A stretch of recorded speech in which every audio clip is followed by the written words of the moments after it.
नमस्कार दोस्तों, मेरा नाम संजीव एक बार फिर से हाजिर हूँ अपना सेकंड मॉड्यूल लेके जो डिस्ट्रीब्यूटर मैनेजमेंट पे है। मैंने मॉड्यूल नंबर 1 में पर्सनल मैनेजमेंट पे बात की थी, तो काफ़ी अच्छा रिस्पांस मिला लोगों का। Thank you very much for that. और इससे मुझे इंकरेजमेंट मिलता है और मैं नए अच्छे वीडियोस बनाने की कोशिश करता रहूँगा सेल्स के लिए। और जो भी कॉर्पोरेट का कल्चर है उसके बारे में मैं डिफरेंट डिफरेंट चीज़ें लिखता रहूँगा, जो भी मुझे एक्सपीरियंस है। ये जो मैं लिख रहा हूँ या आपसे बात कर रहा हूँ, ये मेरे निजी एक्सपीरियंस है, ये जेनरिक नहीं है। सो हो सकता है आपके साथ ये ना हो, लेकिन कुछ चीज़ें आपको इसमें से मिल जाएंगी जो आपके काम की होंगी। तो आगे बढ़ते हैं। डिस्ट्रीब्यूटर मैनेजमेंट में मैंने नीचे लिखा है कि it's a team work basically. Distributor अकेला कुछ नहीं है और कंपनी डिस्ट्रीब्यूटर के बगैर कुछ नहीं है। सो ये चीज़ समझने लायक है। तो पहले समझते हैं कि डिस्ट्रीब्यूटर कौन है, बेसिकली ये क्या प्राणी है और इसका ऑब्जेक्टिव क्या है। ऑब्जेक्टिव उसका एक ही रहता है कि मेरे हिसाब से कि उसको प्रॉफिट चाहिए through ethical means. And through ethical means बड़ा इंपॉर्टेंट है यहाँ पे। प्रॉफिट कमाने के तो बहुत तरीके हैं, वो आप जानते हैं डिस्ट्रीब्यूटर क्या क्या कर सकता है, लेकिन एथिकल मीन्स से अगर वो प्रॉफिट कमाता है तो एक अच्छा डिस्ट्रीब्यूटर कहलाया जाता है। आगे बढ़ते हैं। Why distributor is important in a system. Distributor को मैं मानता हूँ ये कि एक ऐसा चैनल है, ये ऐसी एक कंड्यूट है, ये पाइप है जो कंपनी के जो भी कम्युनिकेशन है, सिस्टम है, प्रोसेसेस है, उसको ये मार्केट तक लेके जाता है, उसको इम्प्लीमेंट करता है और इस ढंग से इम्प्लीमेंट करता है कि हमारा बिजनेस जो है वो एफर्टलेसली चले, वो हमेशा फायर फाइटिंग ना होती रहे। अगर सिस्टम आपके अच्छे हैं, प्रोसेसेस अच्छे हैं, कम्युनिकेशन मार्केट में बड़ा क्लियर है, तो चांसेस ये है कि आपका जो बिजनेस है बड़ा एफर्टलेसली आएगा। आगे हम इसको और गहराई से देखेंगे। और तो तस्वीरें जो आपको नजर आ रही हैं, एक मैरिज की और एक प्लांट्स को पानी देने की, ये दोनों जहन में रखिए, ये दोनों दिमाग में रखिए जब एक डिस्ट्रीब्यूटर आप बनाते हैं।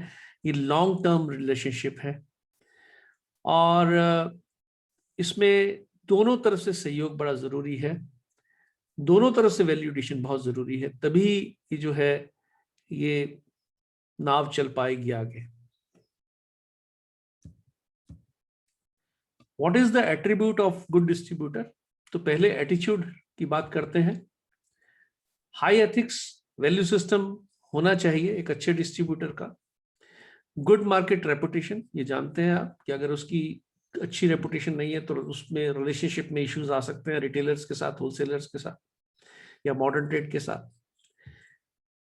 Serves the market as per the norms of the company, ये नहीं जब उठे मार्केट में चले गए, जो भी कंपनी ने नॉर्म सेट किए हैं उसके हिसाब से वो मार्केट करे, उसके हिसाब से वो कवरेज करे।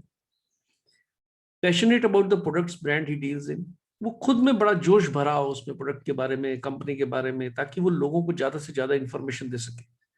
खासकर नया प्रोडक्ट जब लॉन्च होता है तो उसको ऐसा लगे कि मेरी कंपनी है, मेरे प्रोडक्ट हैं, और उसको क्वालिटी पे भरोसा हो और वो जाके रिटेलर्स को कन्विंस करे।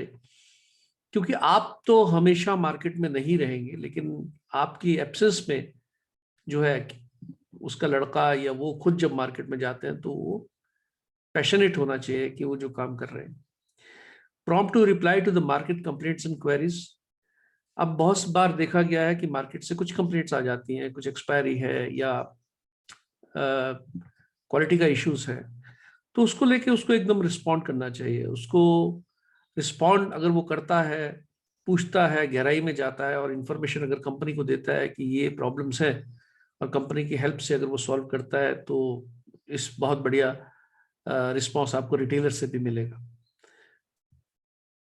फाइनेंशियल अगर देखे जाए तो फाइनेंशियल में डेफिनेटली उसके पास एक अच्छा फाइनेंशियल स्ट्रेंथ रहना चाहिए, उसके पास एक इंफ्रास्ट्रक्चर रहना चाहिए।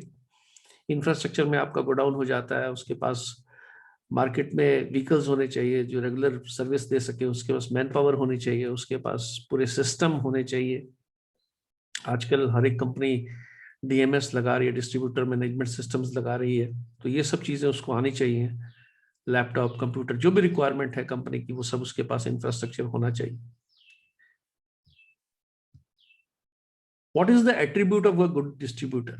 खासियत क्या होती है गुड डिस्ट्रीब्यूटर में, ये मैंने सिर्फ वही चीज है, लेकिन इसको पिक्टोरियल वे में इसको क्विकली मैं समराइज कर देता हूँ। Ethics, value, market reputation, financial services, complaints management, infrastructure and behaviour, ये सब चीजें मिलके जो है वो एक डिस्ट्रीब्यूटर बनाती हैं।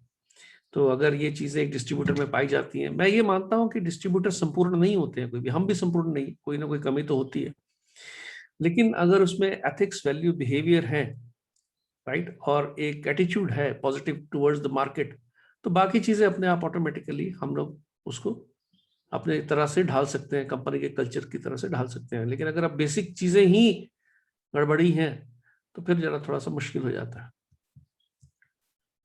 How to find a good distributor? अब इसमें कुछ मेरे मानना है, या आपने तो और भी इस पे रिसर्च की होगी, कि हमको डिस्ट्रीब्यूटर का जो कस्टमर है वो है रिटेलर या होलसेलर। तो कस्टमर फीडबैक लेना चाहिए मार्केट में जाके कि ये जो मार्केट है ये सबसे बढ़िया कौन सर्व करता है, ये हमें मार्केट से पता लगाना चाहिए।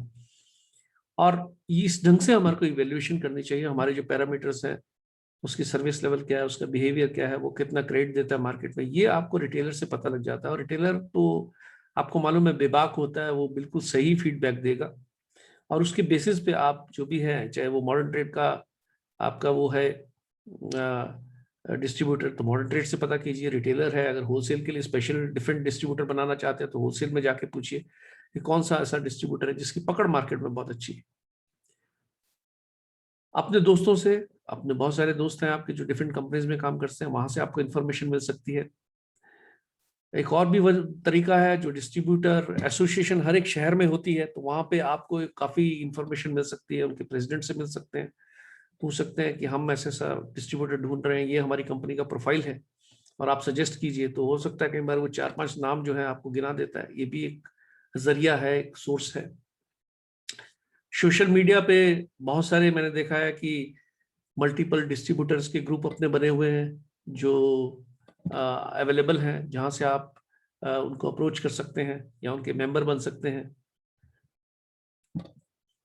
और सोशल मीडिया में और न्यूज़पेपर में अगर कंपनी ऐड देना चाहे, थोड़ा एक्सपेंसिव है, लेकिन ऐड देना चाहे, या आप जल्दी में है, आपके पास टाइम नहीं है, तो एक तरीका ये भी है कि आप इंटरव्यू कर सकते हैं, इवेल्युएट कर सकते हैं और ऐड दे सकते हैं।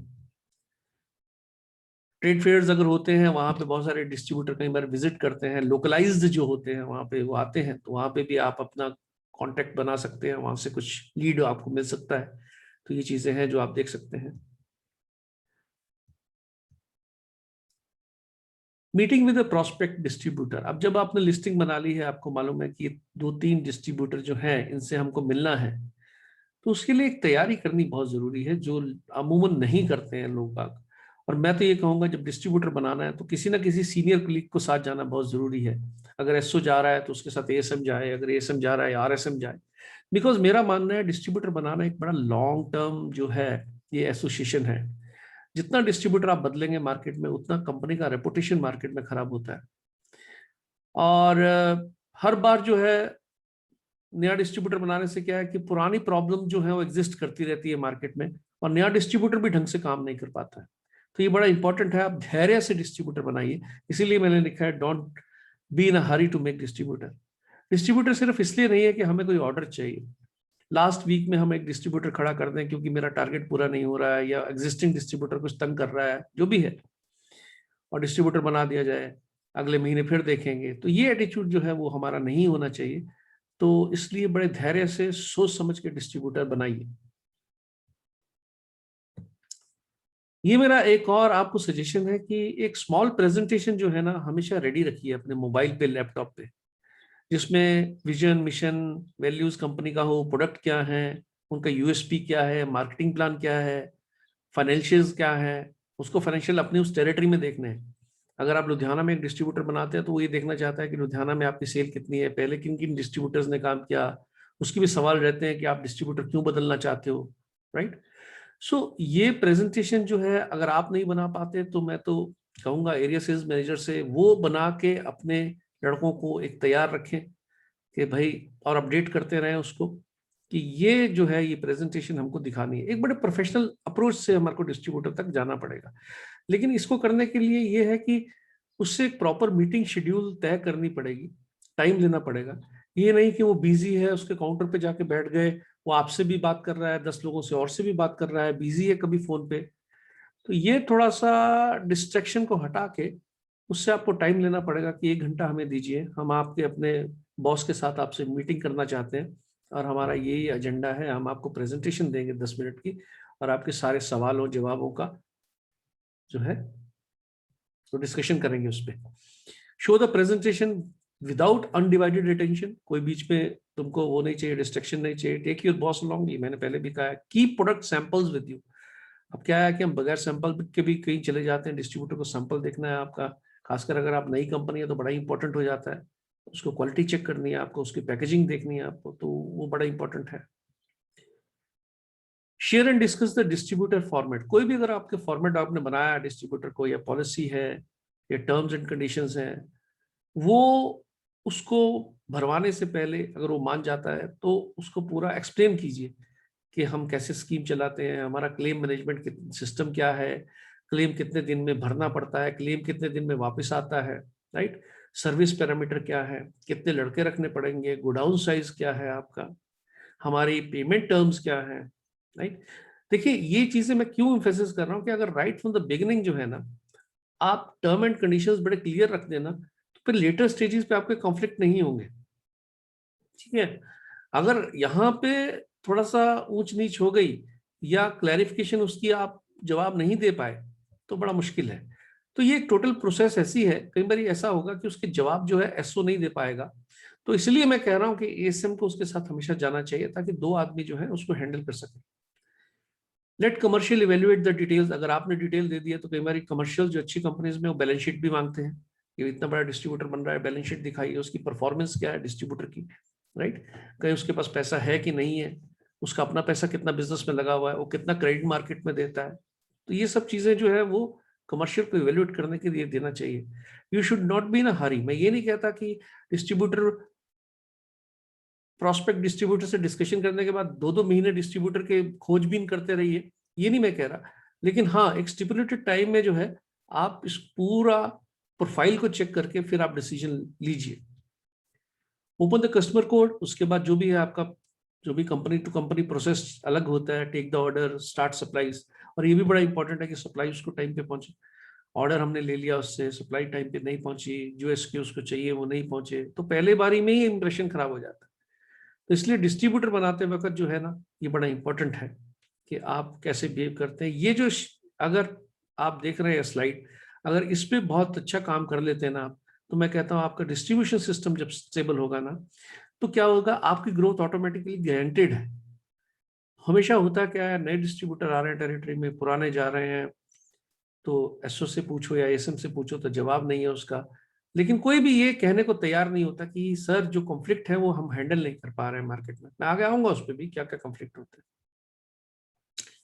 What is distributor expectation. Distributor की एक्सपेक्टेशन क्या होती है कि मेरी आरओआई एश्योर्ड होनी चाहिए जी, कंसिस्टेंट प्रोडक्ट क्वालिटी होनी चाहिए। आप प्रोडक्ट क्वालिटी जो है आपकी कंप्लेंट नहीं होनी चाहिए इसमें कोई भी, क्योंकि मार्केट में मुझे झेलना पड़ता है, रिटेलर मुझे बोलेगा, आपको नहीं बोलेगा।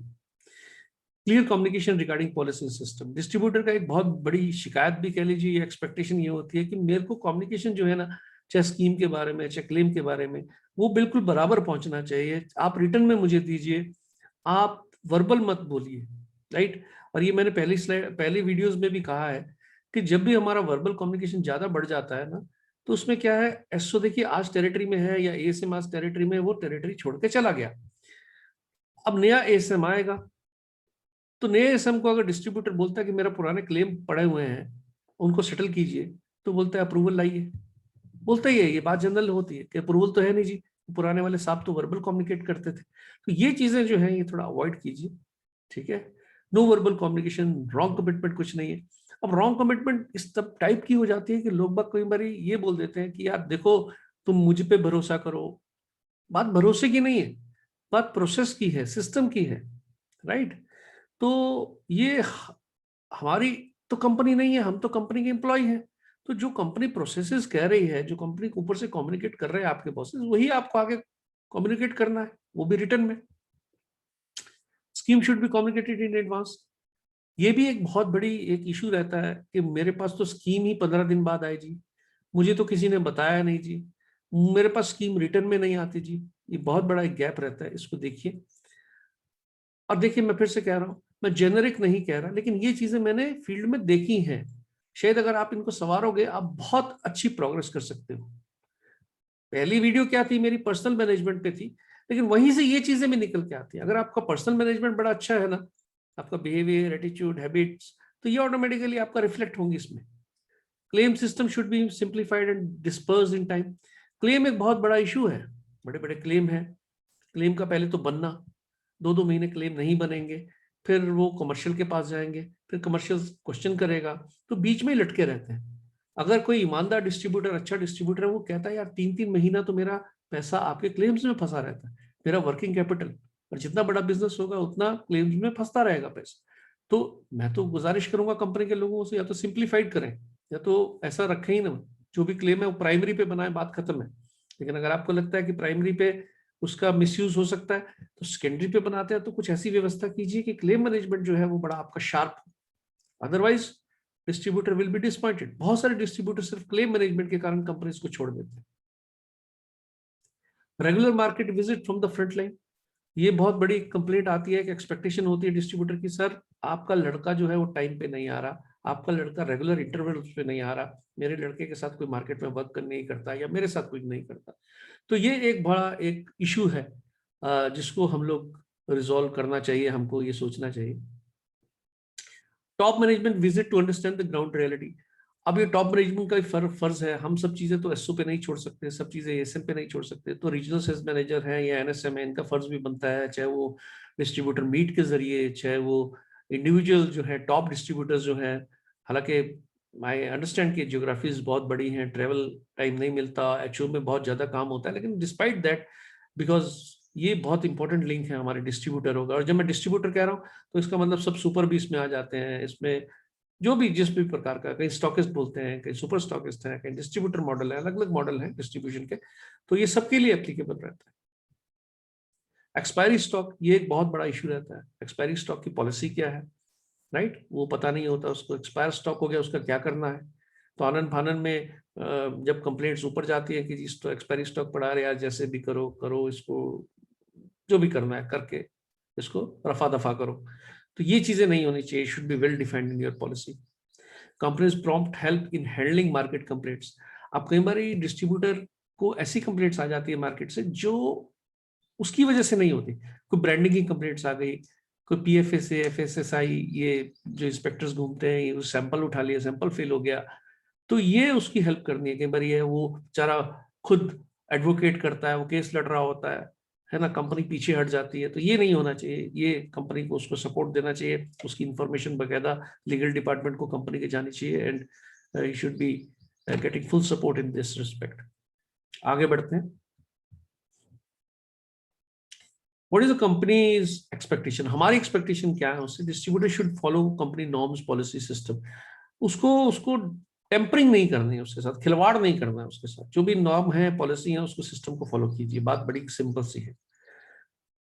ही should visit the market as per requirement. ये नहीं है कि वो सिलेक्टेड आउटलेट्स पे जा रहा है, जहां से पैसा जल्दी आ जाता है वहां पे जा रहा है, जहां पे उसको उधार लगाना पड़ता है वहां पे नहीं जा रहा। तो ये हमको देखना है, because ultimately it is about reaching the outlets, right, and it is about increasing your coverage. ठीक है, होलसेल में माल बेच के आ जाता है, रिटेल वो करता नहीं है, तो ये चीजें जो है ये हमको देखना पड़ेगा। Review mechanism with his man power. अब अपनी टीम के साथ, कई डिस्ट्रीब्यूटर है कि वो बैठे रहते हैं हाथ पे हाथ रख के, और कि कंपनी वाले करेंगे आके, कंपनी वाले माल बेचेंगे, कंपनी वाले पैसा ला के दे देंगे। ये थोड़ा सा, अगर ये ऐसे डिस्ट्रीब्यूटर है तो इन डिस्ट्रीब्यूटर से बचिए, ये फाइनेंसर हो जाते हैं, डिस्ट्रीब्यूटर नहीं कहलाते।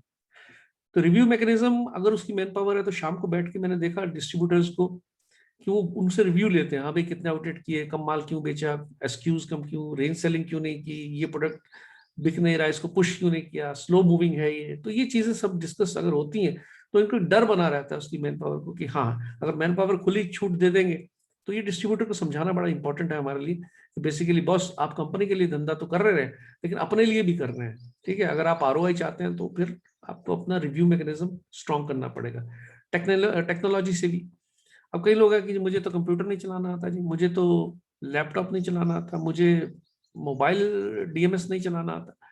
तो या तो उसको ट्रेन करो, ठीक है, और अगर ट्रेन नहीं है तो फिर देखिए कैसे उसको मैनेज करना है ऐसे डिस्ट्रीब्यूटर्स को, क्योंकि आगे आगे तो है कि हर एक कंपनीज जो है वो टेक्नोलॉजी तो बड़ा इंपॉर्टेंट है, तो ये एक्सपेक्टेशन रहती है कंपनी की। लेकिन अगर उसमें है ही नहीं ये काबिलियत तो फिर क्या एक्सपेक्टेशन आप रखेंगे उससे। उससे ये भी है कि कोई फॉल्स कमिटमेंट मत करें। बहुत सारे डिस्ट्रीब्यूटर हैं, आज पेमेंट दे देंगे, कल पेमेंट दे देंगे, क्लेम नहीं भेजते, क्लेम उल्टे सीधे भेजते हैं। तो इस प्रकार का जो है थोड़ा टाइमली क्लेम्स आना बहुत जरूरी है डिस्ट्रीब्यूटर से, आज भेज देते हैं।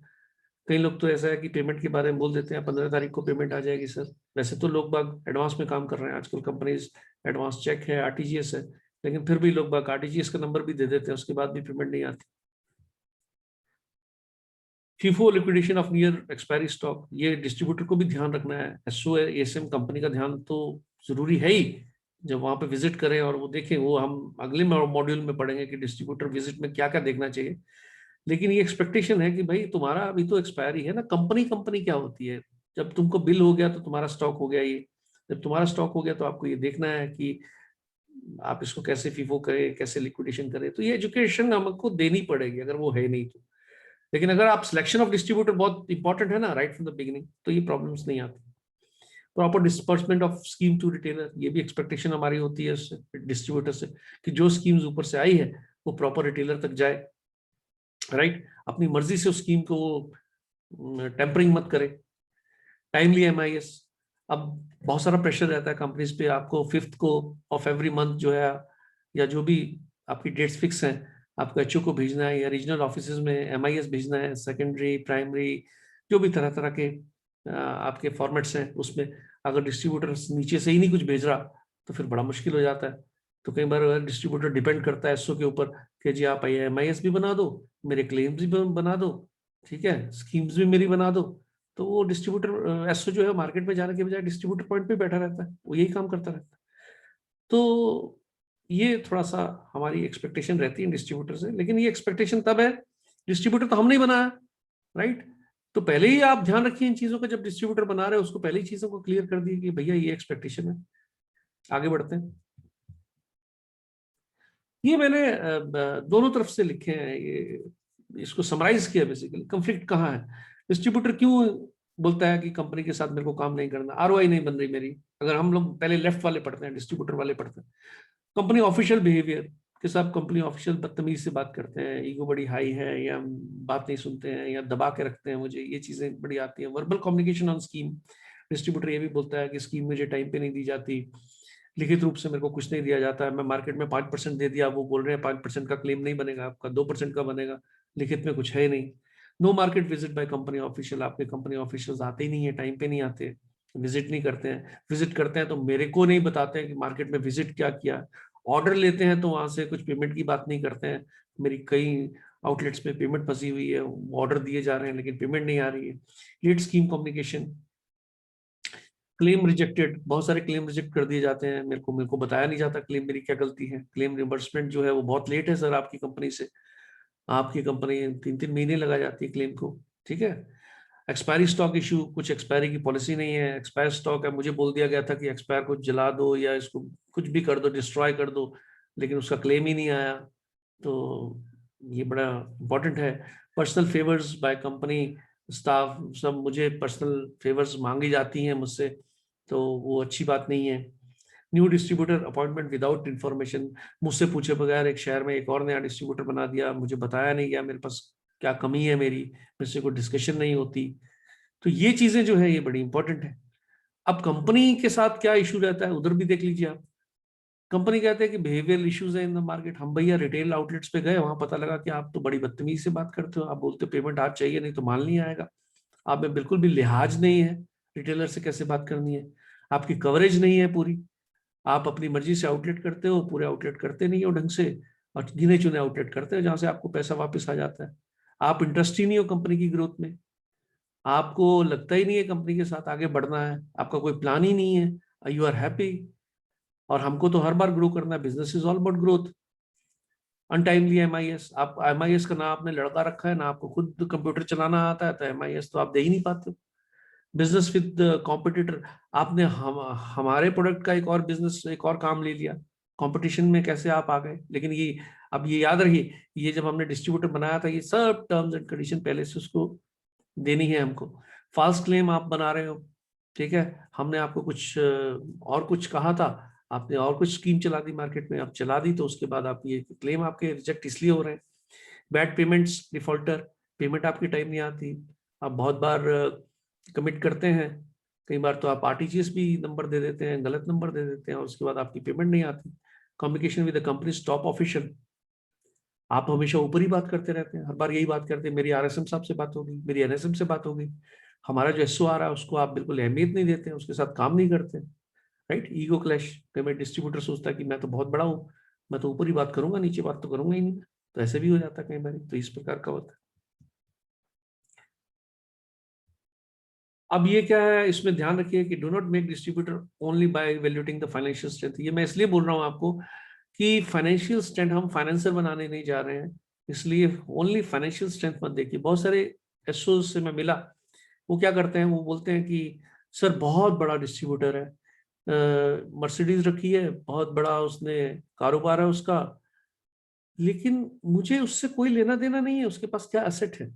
मुझे ये है कि मैं उसको अगर 500 आउटलेट दे रहा हूं, तो 500 आउटलेट में कवरेज कितने आउटलेट में उसकी ऑलरेडी है, होलसेल रिटेल रेशियो क्या है उसका, रिटेल में कितना क्रेडिट देता है, उसके जो ऑरा है उससे इंप्रेस मत होइए।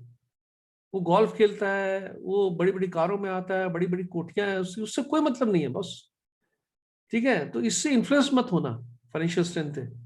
वो बिजनेस कर रहा है जिम का, राइट, बिजनेस कर रहा है वो टेलीकॉम का, पैसा बहुत है, आना चाहता है एफएमसीजी में, आपने बना दिया उसको, अब वो आपके पीछे लटका रहेगा, बिकॉज उसको तो नॉलेज है नहीं कोई। तो आप किससे बराबरी करेंगे, किससे हाथ मिलाएंगे, आप उससे मिलाएंगे ना जो बराबर का हो। तो बराबर में सिर्फ फाइनेंशियल स्ट्रेंथ नहीं आती, जो मैंने बाकी एट्रीब्यूट्स दिए हैं उसको देखिए ध्यान से, जो पिछले स्लाइड्स में दिए। You should not make distributor in relation, avoid करें, अवॉइड करें अपने रिलेशनशिप में। कई बार क्या होता है, डिस्ट्रीब्यूटर बना दे, ये मेरे फला आदमी है, ये मेरे रिलेशनशिप में, इसको अवॉइड कीजिए। ऑलवेज कम्युनिकेट इन राइटिंग, भैया रिटर्न में दो, सुखी रहोगे, ठीक है। ये वर्बल कम्युनिकेशन करना, ठीक है। वर्बल ये हो सकता है कि अभी कर लो जी, मैं अभी ड्राइव कर रहा हूँ, मैं अभी मार्केट में हूँ, शाम को आपको रिटर्न में देता हूँ, वो तो ठीक है। लेकिन आप हमेशा इस चीज से घबराते हो कि मैं कुछ रिटर्न में दे दिया तो पता नहीं मेरे अगेंस्ट चला जाएगा। I don't know, take care of this, control on egos and focus on the business. कई लोग क्या है, बिजनेस को छोड़ के ना आपस में स्कोर सेटल करना शुरू कर देते हैं, एक दूसरे को गाली गलौज, एक दूसरे को कंप्लेंट, वो कंपनी की कंप्लेंट करता है, ये एसओ की कंप्लेंट करता है डिस्ट्रीब्यूटर, एसओ डिस्ट्रीब्यूटर की कंप्लेंट करता है। बट मुझे बताइए, इन दोनों केसेस में नुकसान किसका हो रहा है? नुकसान तो बिजनेस का हो रहा है ना। तो आपको किस लिए भेजा है? आपको बिजनेस करने के लिए भेजा है। तो ये ध्यान रखिए कि आप करने क्या गए हैं वहां पे, आप अपनी ईगो सेटिस्फाई करने गए हैं या आप बिजनेस करने गए, right. Do not ignore distributor problem, it will become urgent later on. बहुत सारा क्या है, डिस्ट्रीब्यूटर रोज आपको बताता रहता है, सर मेरे मार्केट में ये प्रॉब्लम, अच्छा अच्छा कर देंगे, नेक्स्ट टाइम आऊंगा ना मैं फिर कर दूंगा, सर आप विजिट करें मेरे साथ, अच्छा नेक्स्ट टाइम आऊंगा मैं कर दूंगा। तो कोई भी अगर प्रॉब्लम उसकी है, सर ये एक्सपायरी स्टॉक पड़ा है, अच्छा अभी देख लेते हैं, फिर मैं, आप गिन के रखिए, मैं नेक्स्ट टाइम आऊंगा। ये नेक्स्ट टाइम वाला जो फंडा है ना, इसको खत्म करें। अगर मार्केट की कंप्लेंट है और आपके पास टाइम है, या उसकी डिस्ट्रीब्यूटर की प्रॉब्लम्स है, उसको इमीडिएटली सॉल्व करने की कोशिश कीजिए। नहीं तो क्या होगा, ये आपका प्रॉब्लम बढ़ते बढ़ते बढ़ते बढ़ते ये ढेर बन जाएगा, ये वॉल्केनो बन जाएगा, और किस दिन ब्लास्ट होगा, उस दिन फिर ब्लास्ट यही होता है। देखो कोई भी डिस्ट्रीब्यूटर जब सिस्टम से जाता है ना, वो एक सिंगल रीजन के कारण नहीं जाता, वो एक्यूमुलेशन ऑफ रीजन होते हैं। पिछले 6 महीने से आपने बहुत सारी चीजें उसकी ठीक नहीं की होती है, एक साल से, और एक दिन वो डिसीजन लेता है, एनफ इज एनफ यार, मेरे को इस कंपनी से काम नहीं करना, right. Manage distributor, do not try to control him. आपको मैनेज करने के लिए भेजा है। बहुत सारे लोग डिस्ट्रीब्यूटर को कंट्रोल करने लगते हैं, अरे ये क्यों किया तुमने, ओ ये क्यों किया, ऐसे करो वैसे करो, ये करो वो करो। तो ये चीजों का ध्यान रखिएगा आप कि आप किस लिए जा रहे हैं, आपको बिजनेस मैनेज करने के लिए। मैनेज और कंट्रोल में बड़ा फर्क है। कंट्रोल में जो मैं कहता हूं वो करो, वो बिजनेस में नहीं होता है। दोनों को एक साथ टीम वर्क के साथ काम करना पड़ेगा। मेंटेन ओनली बिजनेस रिलेशनशिप, ये भी बड़ा इंपॉर्टेंट है। आप बिजनेस रिलेशनशिप और पर्सनल रिलेशनशिप में फर्क जानिए। आपका 10 से 6 बजे तक जब आप मार्केट में है उसके पास बैठे हैं, भैया ये आप बिजनेस रिलेशनशिप में ही काम करें, ठीक है। उसके बाद अगर आपको कुछ अंतरंग बातें करनी है प्यार मोहब्बत की तो अलग बात है, लेकिन अमूमन जो है वो बिजनेस पे ही फोकस कीजिए। अब ये पावर इक्वेशन मैं इस पे डिस्कस करता हूं। Strong distributor plus strong sales officer या strong company person, good team work. इसमें एक ही खतरा रहता है कि अगर स्ट्रॉन्ग डिस्ट्रीब्यूटर होगा और स्ट्रॉन्ग सेल्स ऑफिसर होगा, अगर दोनों अपने ईगो को काबू रखे ना, तो ये बेस्ट कॉम्बिनेशन है काम करने के लिए, राइट। क्यों? डिस्ट्रीब्यूटर अपना काम संभालता है, एसओ अपना काम संभालता है, 1+1 11 हो जाते हैं और बहुत अच्छा काम करते हैं। लेकिन अगर ये दोनों ही इस एंगल पे चले जाएं कि मैं तो बहुत बढ़िया डिस्ट्रीब्यूटर हूं, इसको तो एसओ को कुछ आता नहीं, और एसओ ये सोचे कि जितना मुझे आता है उतना डिस्ट्रीब्यूटर को नहीं आता, तो ये कंफ्लिक्ट में कन्वर्ट हो सकता है। तो यहां ध्यान रखें, strong distributor plus weak sales officer. अब क्या है, यहां डोमिनेट कौन करेगा? डोमिनेट डिस्ट्रीब्यूटर करेगा। चांसेस है यहां से आपको गलत क्लेम बन के आए, चांसेस है यहां से स्कीम ढंग से ना दी जाए, चांसेस है यहां पे कवरेज ना ढंग से हो। क्यों? क्योंकि एसओ नहीं बोल पा रहा है, एसओ उसके इन्फ्लुएंस में आ गया है, राइट। अगर ऐसी सिचुएशन है तो डिस्ट्रीब्यूटर जब डोमिनेट करता है तो नेचुरली बात है फिर वो कंपनी को डिक्टेट करने लगता है। That is one point. Weak distributor strong sales officer. अब ये भी सिचुएशन बड़ी खतरनाक रहती है, क्योंकि यहाँ पे सेल्स ऑफिसर सब कुछ कंट्रोल करने लगता है डिस्ट्रीब्यूटर का, और कई बार करते करते वो क्या करता है, डंपिंग भी कर देता है, क्योंकि डिस्ट्रीब्यूटर तो बोलने वाला है ही नहीं। एक महीना माल भेजा, दूसरे महीने माल भेजा, पेमेंट एडवांस में ले ली, माल बिक नहीं रहा, डिस्ट्रीब्यूटर कुछ बोल नहीं रहा, क्यों बेचारा बेचारा है टाइप्स। तो कहने का मतलब है कि ये भी थोड़ी सी देखने वाली चीज है। ये पावर इक्वेशन आप जरूर देखें कि भाई हो क्या रहा है। Weak distributor plus weak sales officer, ये तो बहुत ही खतरनाक है बिजनेस के लिए टोटलिटी में। ये कंप्लेंट करते रहेंगे एक दूसरे की। जब पूछेगा एरिया सेल्स मैनेजर या जो भी ऑफिशियल हायर ऑफिशियल के बिजनेस क्यों नहीं आ रहा, तो वो डिस्ट्रीब्यूटर के अगेंस्ट पूरा चिट्ठा खोल देगा कंप्लेंट्स का, और डिस्ट्रीब्यूटर से पूछे क्यों नहीं आ रहा, आपका सेल्स ऑफिसर नहीं आ रहा। तो ये एक स्मॉल मैंने एक कोशिश की थी ये पावर इक्वेशन निकालने की, बनाने की, और आपको दिखाने की कि वेयर यू स्टैंड, और इसमें कैसे वीक सेल्स ऑफिसर को स्ट्रांग बनाना है, कैसे वीक डिस्ट्रीब्यूटर को स्ट्रांग डिस्ट्रीब्यूटर बनाना है, ये अपने हाथ में। ये दोनों कॉम्प्लीमेंट्री है एक दूसरे के, दोनों एक दूसरे को वैल्यूडेशन करें, दोनों एक दूसरे को उठा सकते हैं। हमें किसी को गिराना नहीं है, क्योंकि गिरने में हमारा ही नुकसान है। कंपनी कितनी बार डिस्ट्रीब्यूटर चेंज करेगी, और डिस्ट्रीब्यूटर चेंज करने में टाइम चाहिए, एनर्जी चाहिए, पैसे का नुकसान होता है, तो बहुत सारी चीजें इसमें हैं। Thank you very much. ये एक छोटी सी प्रेजेंटेशन थी, मैंने पहली बार प्रेजेंटेशन आपको जो दी है, जो पहला मॉड्यूल है, उसको आप लोगों ने लाइक किया, थैंक यू वेरी मच। ऐसे लाइक करते रहे, शेयर करते रहे। मेरा एक ही ऑब्जेक्टिव है कि कैसे मेरे जो एक्सपीरियंसेस हैं वो ग्राउंड लेवल के एक्सपीरियंसेस हैं, और ये कोई बुकिश किताब नॉलेज नहीं है। तो आप ज्यादा से ज्यादा अपनी टीम्स को शेयर कीजिए, ज्यादा से ज्यादा लोग इससे लाभ उठा सकें। मेरा एक ही ऑब्जेक्टिव है। अगला मॉड्यूल लेके मैं जल्दी हाजिर होऊंगा, तब तक के लिए धन्यवाद। Thank you very much.